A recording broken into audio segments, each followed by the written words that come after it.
زنده باشند مرمت، اما تا به اشتباهی تام ما در قسمت شما سلامت باشد مرمت.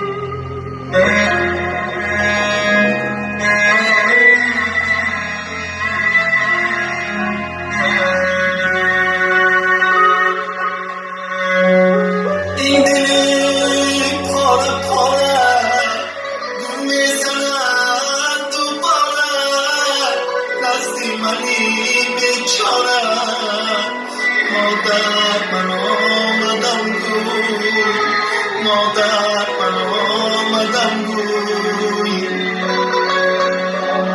فروشانت لازم نیست دستر خانت لازم نیست تانانت لازم نیست مادر من آمدم گوی مادر من آمدم گوی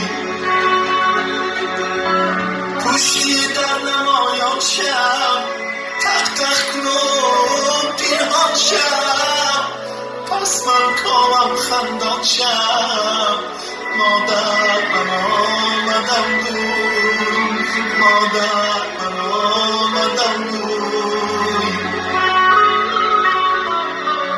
نزدی همسایه هایم آمدند آبرویم علم علم میگویم مادر من آمدم گوی مادر من آمدم گوی صورتت را دوست کردم به دیوار درست کردم برایت قدرست کردم مادر من آمدم گوی مادر من آمدم گوی بی سرجان من غنیمم عمرم تا کی بهیمم کمتر ده وقتی قیمم مادر من آمدم گوی مادر من آمدم گوی بیا تو را پس مانم ای نور دیدگانم تو سه روزه میمانم مادر من آمدم گوی مادر من آمدم گوی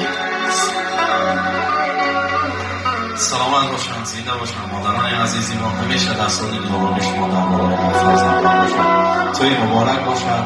سرود با نام بیافاله که برای عروس و داماد عزیزی ما یعقوب با وفای بگیرد. سلامت باشند. براتون بشید.